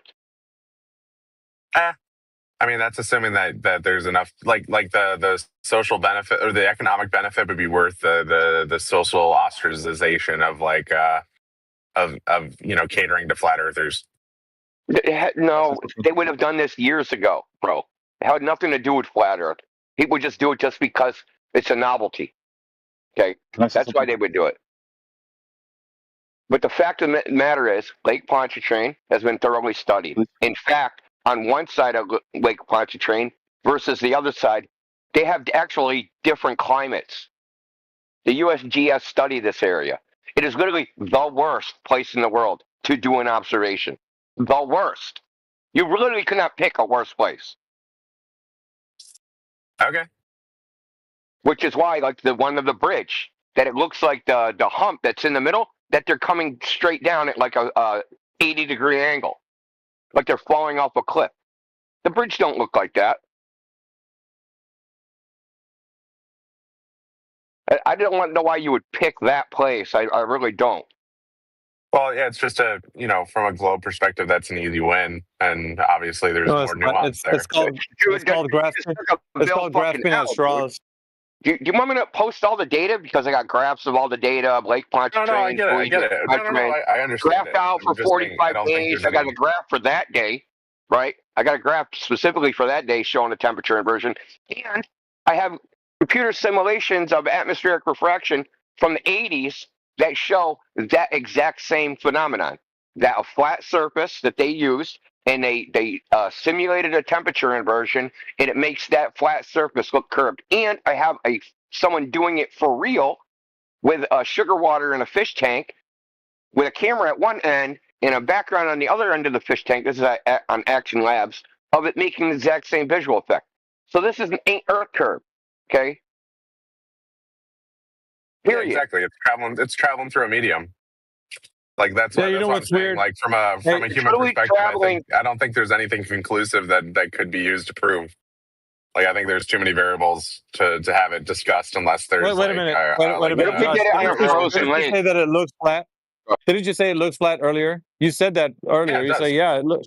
Well, why are you showing Indio this picture where it looks like it's curving? That goes against what you said earlier. You thought we forgot. I'm saying that it's traveling through a medium. We didn't forget. No, I'm saying, does it look flat or does it look curved? Does it look flat or does it look curved, Josh? You need to pick a lane, bro. I'm saying it looks curved, but obviously there's more nuances there because the light's traveling through a medium. Okay, so your earlier statement that it looks flat was not true then. No, I'm saying for the vast majority of things, like the human perspective, the Earth is flat. I still stand by that. So then why are you standing by this? I'm saying from a glober perspective, from someone who says that. What are you going to do? What is the difference between a glober and a human? What I'm saying it's low. You said from the human. You said from the human. You said from the human perspective, it looks flat, but from a glober perspective, it's curved. What the fuck is that? The human's just out there looking around with no preconceived notions of what they're looking for. A glober is looking. Oh, so that's the difference. That's the difference. Yeah, that's what you asked. So you would put that Lake Pontchartrain image in front of a human, and a human would be like, "Oh, I'm not looking for a curve, but there it is." Does this dude just say that globers aren't humans? Nah, I don't know. He said this. I'm just following his logic right now. Yeah, no, okay. I digress. I apologize. I'm saying from the royal you, the human race, like you walk around, looking around, it looks flat. But you said earlier, there you go. See, he said it again. So it looks flat, but then when you look at the Lake Pontchartrain image, you're like, oh, it looks curved. Right? It does. And that's due to the so are you going to pick a lane? Indio just pointed towards. Are you going to pick a lane, whether it looks flat or curved? One is my own personal opinion, and one is not. Like, I appreciate God, bro. There's nuance here, and. So when you're telling us from the picture that you're looking at, is it from your perspective or someone else's? From my perspective, it looks curved because I know the Earth is a globe. Okay, so it looks curved. So now you're choosing curved. Personal perspective. From my personal perspective, I'm saying from you know no such thing, brother. So when it looks flat, when does that happen from your perspective? When does that happen? When does that occur? I mean, almost everywhere else. Okay. Bro, there's only males and females, and it's either curved or flat. Okay, come on. I'm gonna hand this back to you, bro. I just wanted to get him on that point because he was double speaking. He's double speaking, as you can clearly hear. Yeah, I am double speaking. One is me and one's not me. Oh shit, dude! What are you having an out of body experience? What the fuck, bro? No, you're allowed to talk about a reference population that's not your own opinion. Like, no, dude, we got mixed up there. So no, we're not mixed up. You're double speaking in the sense of saying, I look at the Lake Poncho. I'm glad that you identified that. Like, that clears up a lot. You're getting caught up in an aha moment, Josh, and you just don't want to.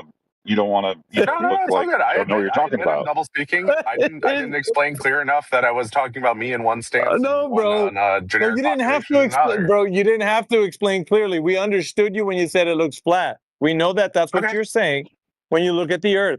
But when you look at the picture of Lake Pontchartrain, your brain wants to make it look like it's a globe from the ground level. Yes, agreed. There you go. That's exactly what we're saying. Okay, that's what we were talking past each other. I apologize. No, we're not talking past, brother. We're not talking past each other. I hear you very clearly. Okay. So does the audio. Regurgitated back to me what I intended to say. So we are good. All right. Carry on. That's all good. Well, just quickly, because I just wanted to address what Josh said before, like the Lake Pontchartrain's an easy W for the globe. But you kind of like doubles, like you're contradicting yourself when you're saying, well, now you know it's just a miraging effect or an atmospheric effect that's taking place. So how would that make it a W for the globe? Like you said earlier? from y'all's perspective, right? Like if a glober walks in here off the street and says, "Go look at Lake Pontchartrain," like that's it looks curved, therefore it's they don't give a shit about quote unquote. Superior miraging and temperature. How would that be an easy W? You're straw-manning my position and what I said. I said measure. I didn't say go look at it and see what it looks like. Oh. I never said that. Oh, I'm sorry. I'm talking Well, there's a difference, right, between just looking at it and making a subjective evaluation and taking out a fucking tape measure. I think there's a difference between those two activities. I think that a glober coming in off the street wouldn't understand that. Yes. Well, none of you guys seem to understand it. You guys think calculations are measurements, think looking at shit is measurements. You think everything is measurement but measurement. What's a glober coming off the street? There's globers coming off the they come universities all the time. They come out of you're one of them. Where do you come from? Your level of understanding of the claims when it comes to the bending of light and refraction and whatnot are just as bad as the glober that comes off the street that you're trying to put shit on right now. I agree. Yeah, I agree with that. Like, okay, so Josh, that's why I don't usually talk about long distance observations because I don't know jack shit about that.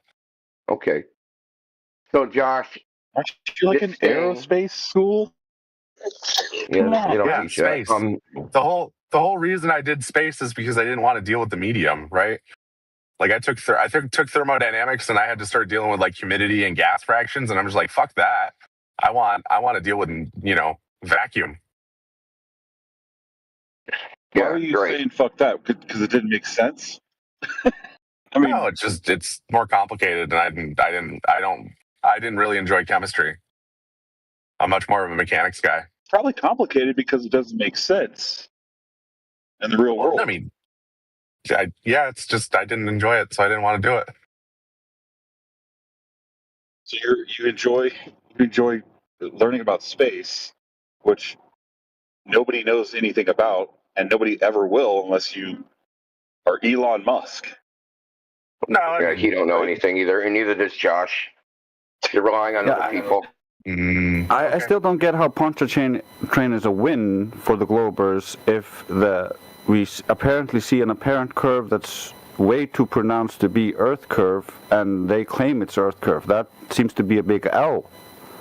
Yeah. Holy smoke, it's Drace, it's a win What's up, for bro? the Globers off the streets. We're off the streets, son. You buckle up. Oh, geez, come on. Y'all see Drace is here, buckle up. Walking in, and they say y'all are stupid. And, Drace is here. We're going to have to let him talk to Josh for a little bit, see if he can... Can break me, man. Yeah, no, Josh. I asked you, like, tell me, how is it a win? Oh, it's like easily digestible information, right? It's a meme. You mean it's wrong information being parroted incorrectly, and how is that a win? Yeah, just saying, like, it's very similar to the memes and things that y'all post in the side chat. No, it's not. So do not try to jump away from the actual thing here. You're trying to justify your position, not trying to strawman it with something else. Like you might have seen a meme that's not indicative of our position as a whole, because we're not a collective like you. We don't have a position like you that is dependent on belief in a greater system. We just have the mechanics of how things actually work, like light refraction. Okay, I apologize. So Josh, what it sounds like to me is that you're like, well, we have a meme like punch chain that looks like Earth curve, so it's a W because even though that's not actually Earth curve, people continue to believe it's Earth curve, and all we want is for people to keep believing the Earth is a goal. Is that your goal? Believe it no matter what, even if it's based. Do you want people to believe it, even if that belief is based upon bullshit? I mean, you can invert that for many of the memes that are posited by flat Earth. Don't say what about you, dude. No, I'm talking about you. Yeah, you're also misframing.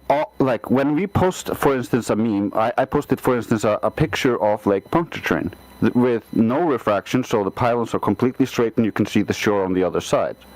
So that is an image that contradicts the other image. So now you have to start to think about your claim, which is that in your first image, that curve you see is Earth's curve. That's all it's meant to do. The difference between the images, or what you call memes, is that the claims that are being presented with them. Do you see the difference? Even the straight picture still has refraction. The light is still moving through a medium, and it's refracting. Yeah, like bro, that's not how. Constant temperature as opposed to altitude and distance. Bro. There's always going to be some slight variations, but refraction is not. If there's no optical density difference in the medium between the targets, or if it's normalized, there's virtually zero refraction. Yeah, that's not possible. That's not possible. Yeah, it can be normalized. Yes, it can be. I disagree. Yeah, you can, but that doesn't change anything. Bro, where did you get that idea?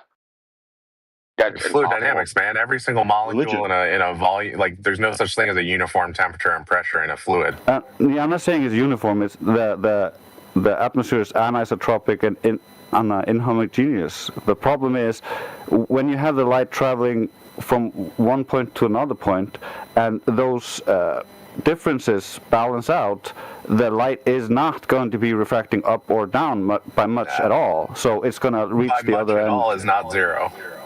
Yeah, well, that refraction up and down, the refraction up and down, then balances out. That creates a pretty straight standard. Pretty straight standard. You're using weasel words here, man. Zero refraction is not possible. You're saying minuscule differences that are undetectable are something that's gonna change anything. How can you prove that they're undetectable? Do you have a sensor? Because you cannot detect them. Square inch. I mean, do you have a sensor at every single square inch? You should listen to Drace explain these things to you, right? Because he has a very good understanding of how this works. And if you just would actually listen to him, you'll actually learn something off him about how this works. I understand. You don't understand. You don't understand. You should be listening. You're the student right now. He knows a lot about this. I just want to make it clear to everybody that zero refraction is not possible. It is easily. People are trying to listen to him too. Let me give you an example. For instance, a very simple example with two mediums like a fish tank. If you look normal to the surface, this is basic Snell's law. You don't have an angle of refraction, so there's zero refraction.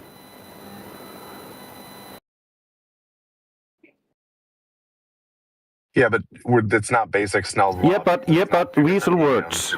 It's saying you need to deal with differential Snell's law here, not basic Snell's law. No, it's very much principle, actually.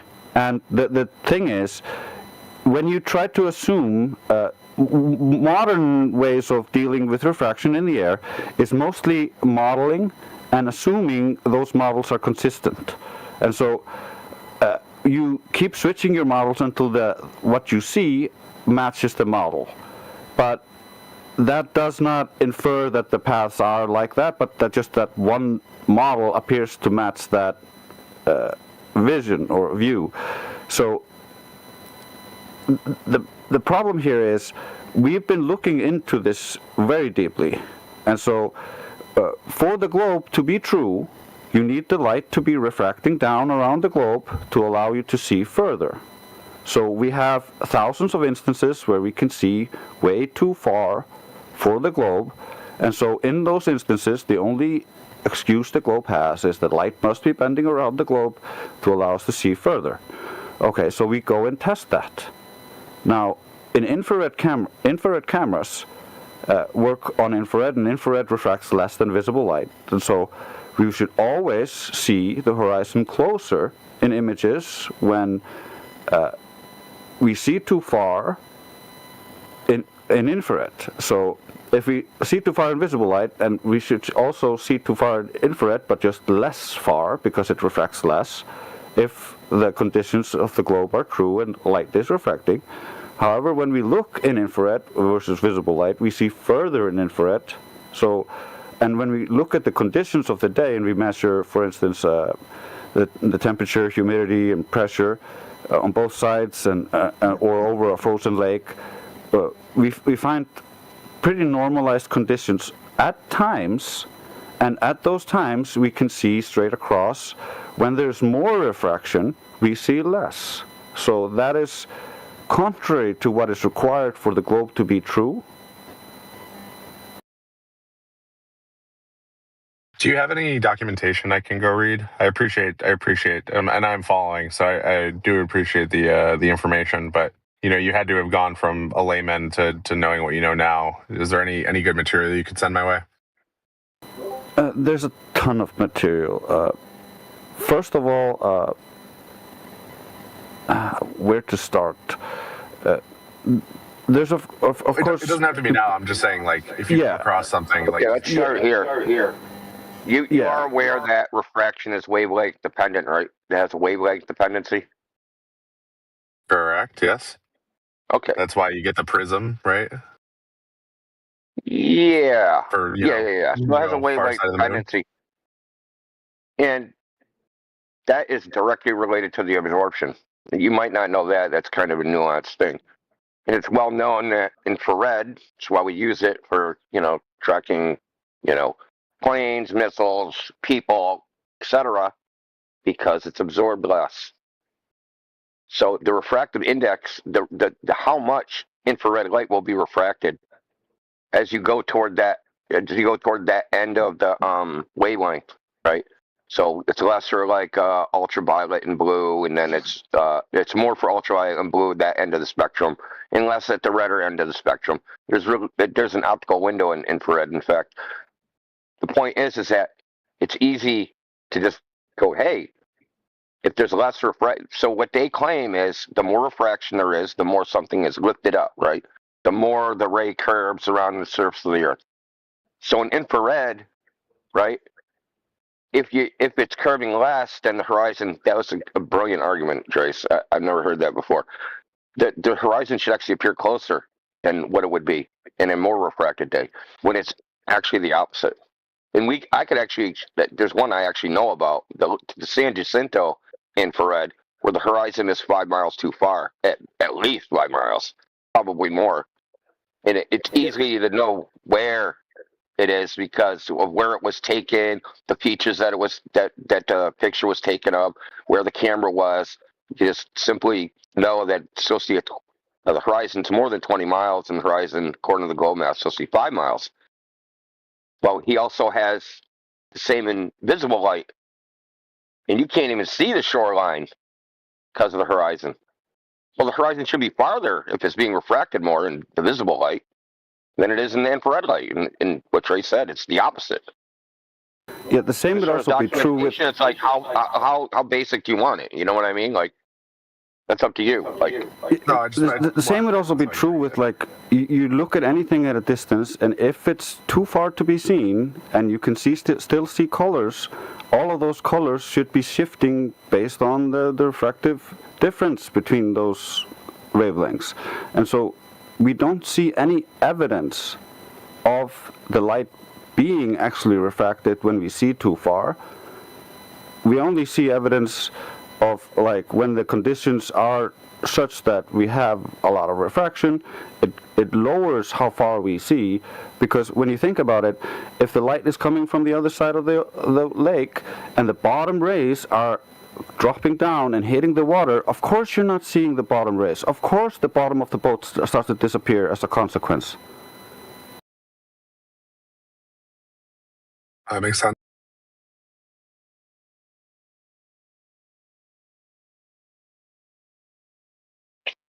and then there's the other thing. Yeah, I was gonna say anything in text would love to read. And then there's dispersion, right? You mentioned it with the prism, right? The rainbow. You should have dispersion in a camera. They would call it chromatic aberration, right? You should have dispersion if you had a high refractive condition out there in the environment. But no one's ever observed this, where you see a blue mountain peak, and at the bottom of the mountain it's reddish, right? This difference in color because the light rays get spread out. We do observe this astronomically, though. We do observe this with planets. They actually make chromatic correctors, right? Astronomical chromatic correctors that have a mirror in it that you merge the red and blue image together. So we do see this. It's not like it's not there. It's just not there in any terrestrial sense. Ever. Like never. None of the 200 plus mile ones.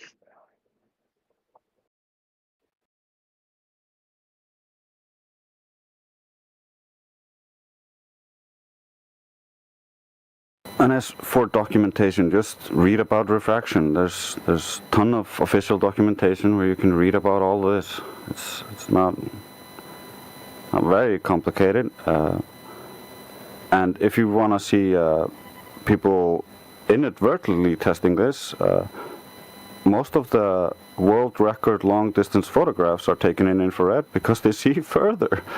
And the best part is they generally take a picture in visible light before, so you generally have that differential. So it doesn't match the physics.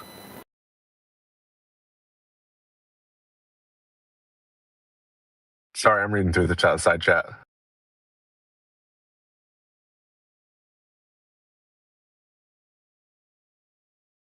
You like pictures of the moon I took with my smartphone? The good question is, what is the evidence for refraction, the way the globe says?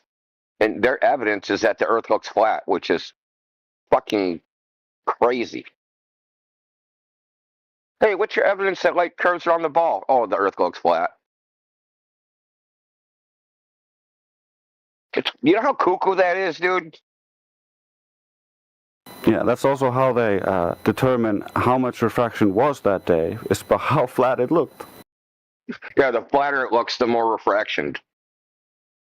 But Josh, this has to be your position. Well, I mean, your position is, trust me, bro, but I mean, everybody else's position that why these long distance observations and measurements don't mean anything. You guys have to try and take a big dump on them and try to convince everybody that they don't mean anything. The worst. Well, the military would like to have a word with you, okay? Yeah, in their worldview, the worse seeing of the conditions, the better the observation. Yep.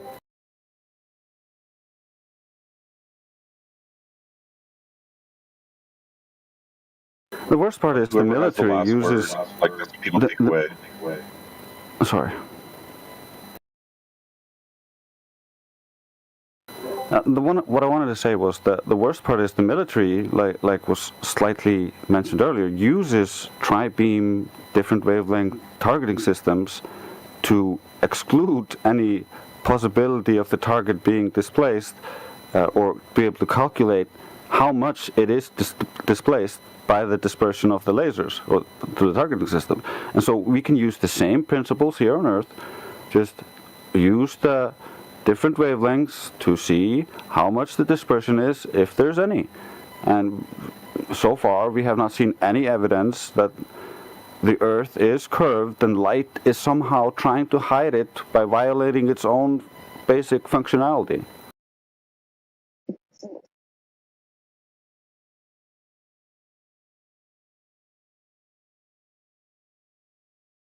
You solve the whole paradox by simply saying it's an optical effect, not a physical effect. The whole thing's solved. That easy.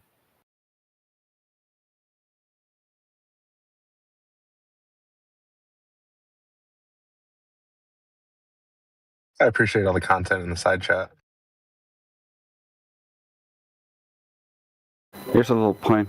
Like, I love arguing with ChatGPT all the time, and there's some misconceptions that a lot of people use. Like, ChatGPT does a lot. For instance, they claim like downward bending is the norm, but that's relative to, like, if you're like looking at the Earth from outside the Earth in an orthographic view, not relative to you on the surface, though, because under normal conditions the ray would still continue to rise up into the air.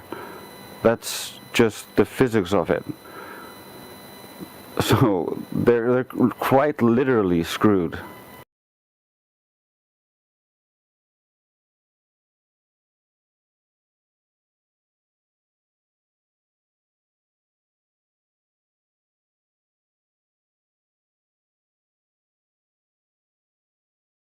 Yeah, like I said, I appreciate all the content. Feel free to send me stuff to read. More than happy to. Like I said, I'm very dumb on this topic.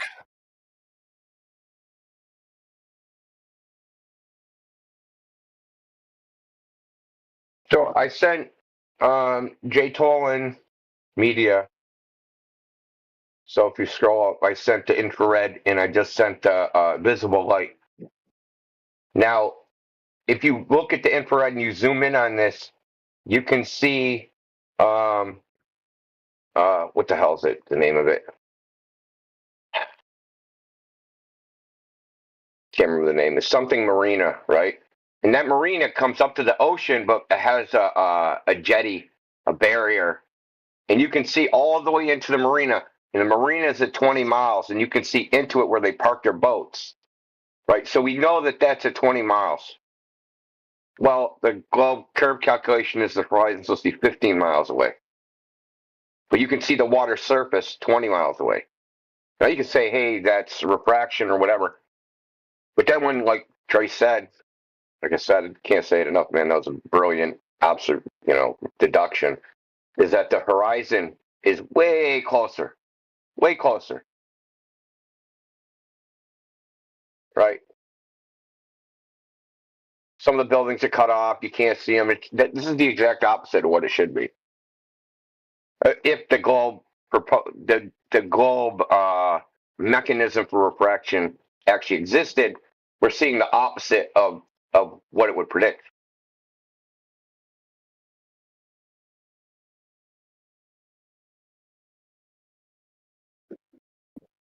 Yeah, I was gonna say I need to look into the. I haven't thought of doing long range with either infrared or other wavelengths. Well, the other thing about infrared is like it penetrates through haze and water vapor, right? Particulates in the air. It isn't affected really by infrared as much.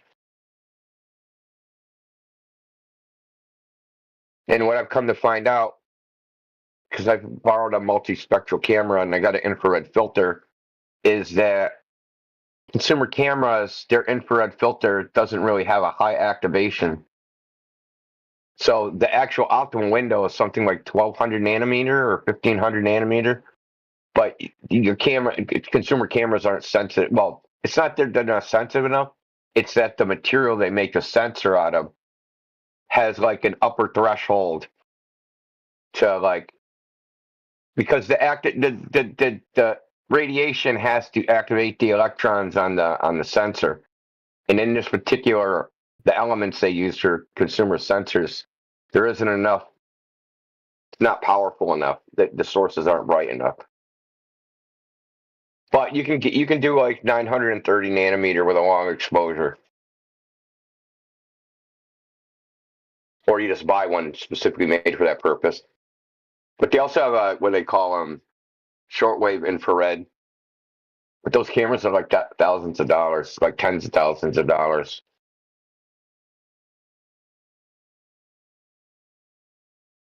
They use a different type of sensor. They're like 1500 nanometer. I was gonna say I got my phone and that's about it. Yeah, well, I made a 30-mile observation with a iPhone 4S, which is a piece of garbage.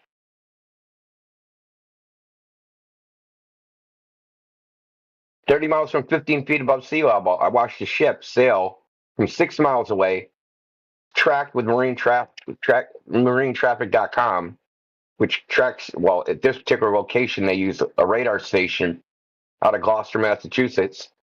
And I watched the boat for 3.5 hours sail out to sea, never disappearing, never any of that. I mean, it got smaller and smaller, it was tiny. And then to verify I was seeing what I see, I went on top of a parking garage, which is like 100 feet above the sea level, and could obviously see it more clearly. But even from that 100-foot elevation, I should not have seen it.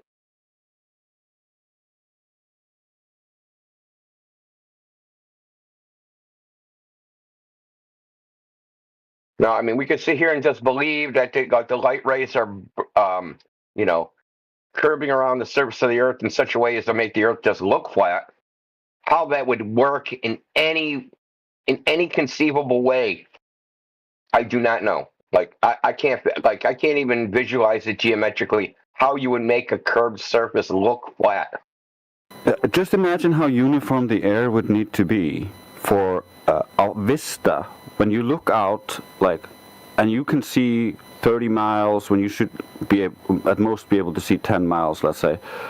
And you look over that vista, if the horizon is refracting, then the horizon you're seeing shouldn't be the true horizon, and the difference in refraction between you and each point of that horizon should be different, unless you're saying the whole air is uniform to create this uniform refraction. Like or not uniform, it's like uniformly in that, I don't know how to say that in English. I know what you mean, Drace. Like the structure of the air is such that every path of light has to follow a different arcing path. Exactly. It somehow would have to match magically to create a perfectly flat line. What should be happening in those cases, if that was happening, is that the whole horizon should fluctuate like a wavy line depending on the conditions between you and that point. I think that's what we do see, though, right? Like at very, very long distances, like even on days. No, we don't see we don't see a massive difference in the horizon. It's not like an S-like curve. When you put a ruler to the horizon is straight.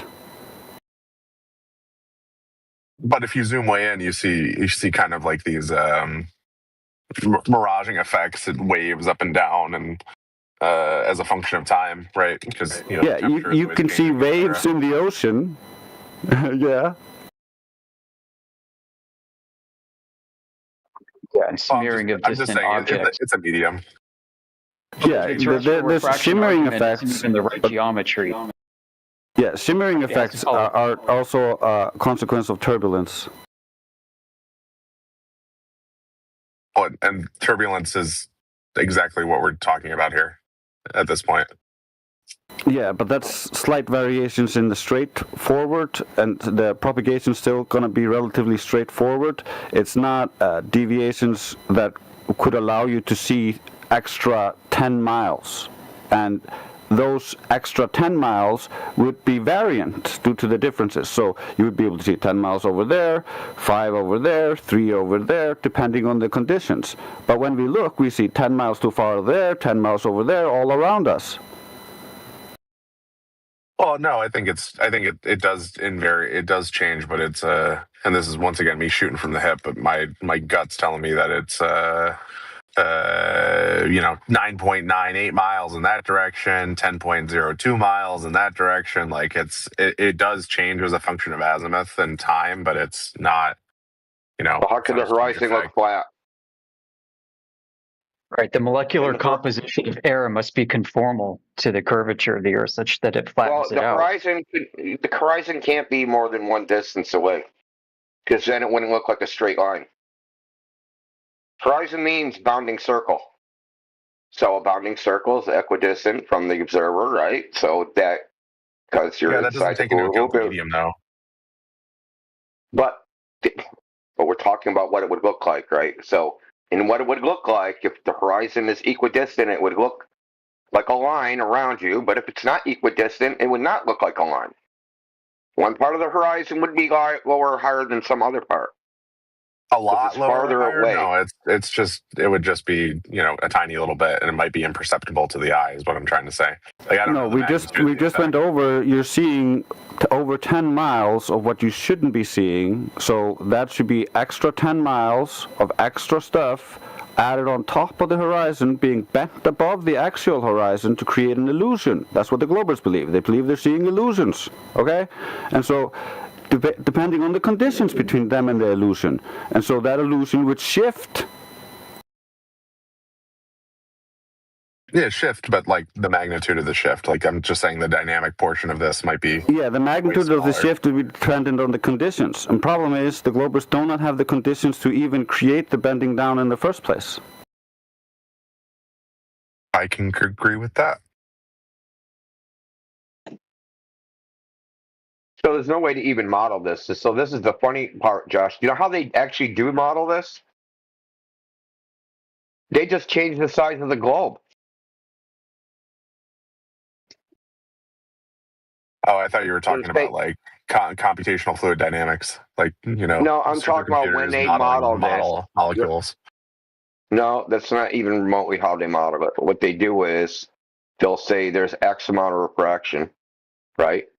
That means, like, what they'll do is they'll take the curvature of the radius of a right, because they're assuming a spherically symmetrical atmosphere. The standard is like 7.6R. So they multiply 7.6 times the radius, and they make the globe bigger. And then they do all the straight ray calculations. They don't calculate curved rays. There's no way. Like, think about this, Josh. I have a vertical sensor. It's a flat plane inside the camera. That's what I'm trying to project the image onto. Now I have this curved surface, and there's a horizon which I can't see past. And as that curve gets further and further away, it follows an exponential function. Now I need to map all the rays to my vertical sensor, right, off this surface in such a way as to make that curved surface look like a flat surface on the sensor. Right? So each point of distance further, it's more and more and more and more curvature that I have to curve the ray. Like nobody could even, there's no computation that could even do this. You might be able to do it by trial and error or something. It depends on how granular you want to get, right? Like CFD simulations could do that. To unfurl the ball. You know how you like unroll a scroll? You know, it's like a scroll, you unroll a rolled up piece of paper. That's kind of what you're doing when you unroll you have to unroll the globe so that it looks flat. How could you do this? Optically. Now we've seen Glovers try to say, yes, it's possible for things to lift up things from beyond the horizon. And what they'll do is they'll take butane or CO2 or something crazy, right? That's super cold. When I say super cold, in the negative digits, right? They do it in regular room temperature air. And they go, look, this thing behind the thing got picked up. Want to know what never happens? You never see the surface. You never see the horizon move. Ever. You might see some stretched object that was partially behind it, right? Stretched out, but it's easy to see that something's happening. Now, the elephant in the room on this particular point is the fact that they're using stuff that is the refractive index is 1.4 or 1.3, and they're using a super crazy temperature gradient. So that alone demonstrates the fact that they're using unphysical, what we call unnatural conditions, and unnatural not in the sense supernatural, unnatural in the sense that outside in nature, the weather's never doesn't have 70-degree temperature gradients in 1 foot. It also doesn't have like giant fucking CO2 loads or butane floating around, right? So the very fact it takes an extreme special case condition to even demonstrate the possibility should show you that it's not possible, because the refractive index in theirs varies in the 5th decimal place. It doesn't. It isn't in the 1st decimal place. It's in the 5th decimal place. It's in the millionths.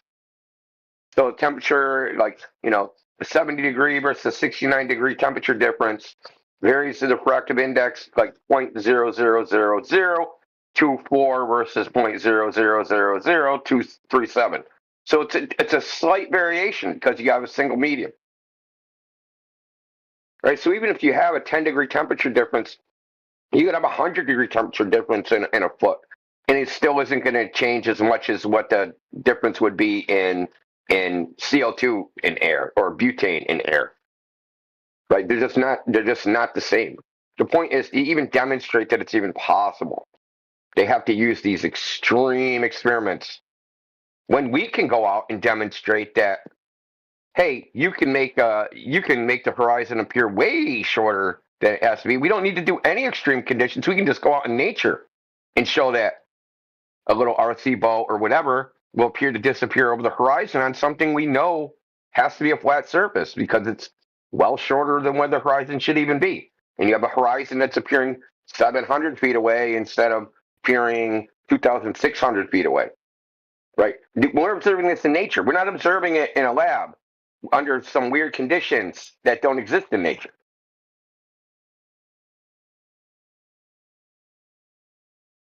So this is really the position of both sides.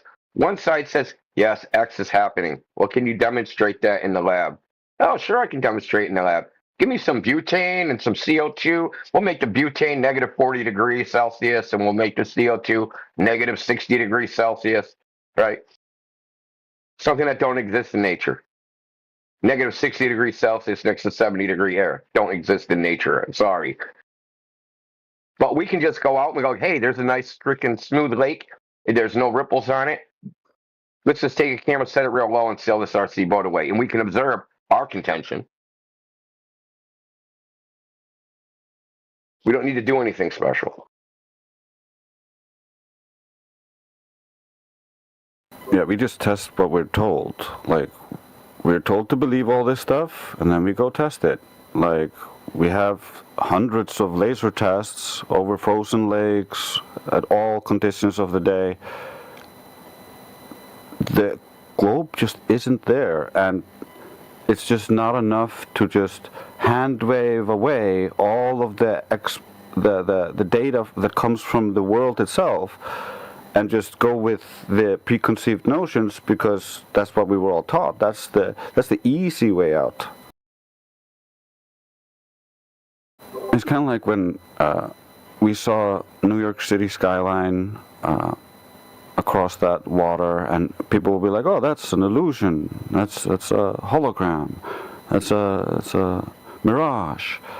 But then Rob Skipa just went on a boat, took his camera out, saw it at one start of the water, and just kept the camera on it the entire time and sailed to the other side. It didn't warp. It didn't change. It wasn't a mirage. We were just told to believe that. No one tested it. I don't really care what shape the Earth is in the end. I just care about the truth.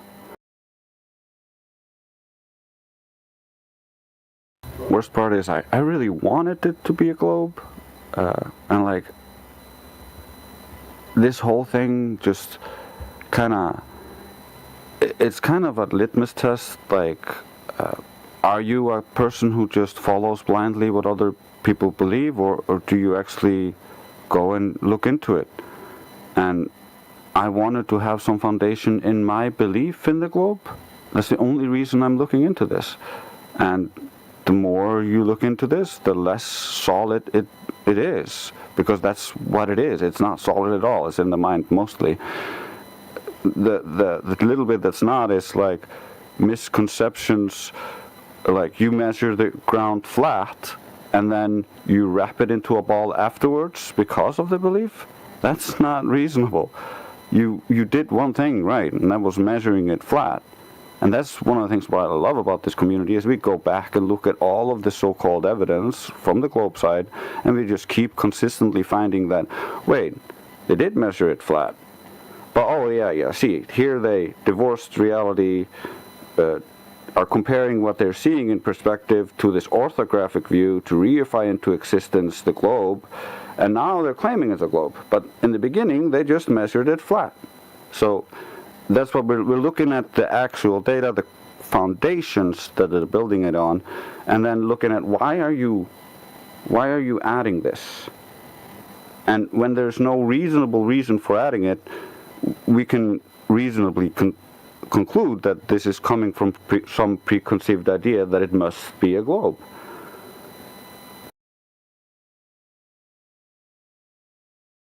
Yeah, the thing you ask is, what is the justification? And when we look into what the justification is for adding this refraction thing, there isn't any other than the Earth looks flat. That's their justification. Which to me, it's crazy. I don't know. Call me, like, is that crazy, or is it just me that thinks it's crazy? That, yeah, we know there's globe refraction because of how flat it looks. And the flatter it looks, the more globe refraction there is. That's I got a question. Insane, dude. Somebody earlier said that, you have to see it, then they tell you what kind of refraction is it's that day, but all I hear is Globey saying they can make all the predictions. How come we can't predict what the refraction is going to be before we see what we see? How come it has to be a post-diction, not a prediction? Yeah, that's a good question. And then they'll say it's too complex. Well, if it's too complex, how do you know your post-diction's correct if you can't make the prediction? How are you matching these up?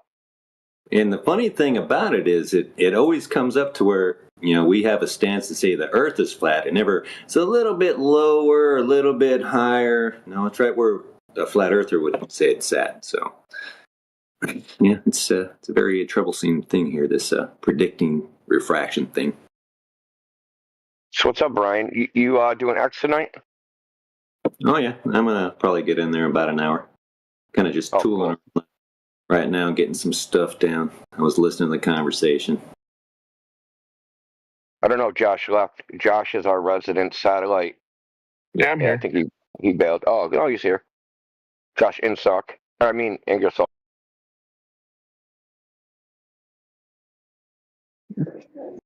Did you hear my question on predicting the refraction for tomorrow?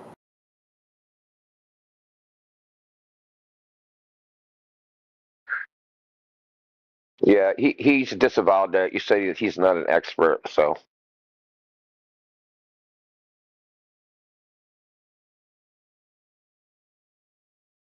It's a good question, though, right?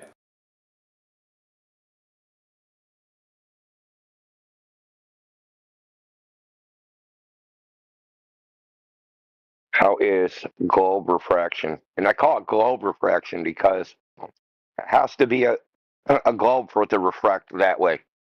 Can't be anything else, right? You have to have a curved atmosphere that curves light.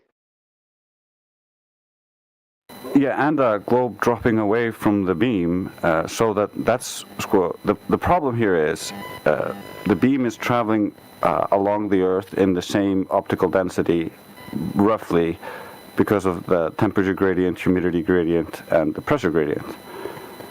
However, in the globe view, they claim atmospheric refraction exists because the Earth is dropping away from the beam.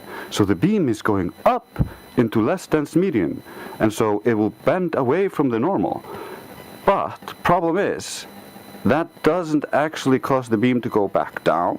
It just straightens the beam out a little bit, so it doesn't actually go straight into space in that model. It would just not go as straight. It would just curve a little bit. But it wouldn't like go back down, because otherwise at that point you're actually turning the light around. You're not now it's going from less dense medium into a more dense medium, and you have a different based on the angle of incidence, relative to the pseudo boundaries of the different optical densities, you have a different refraction. So they have a real problem getting that beam back to the ground, and so generally what they do is they say, well, it must be super refraction, which has no actual like basis for it other than just like, well, it is like must be bending this much because the Earth is a ball and we can see the beam.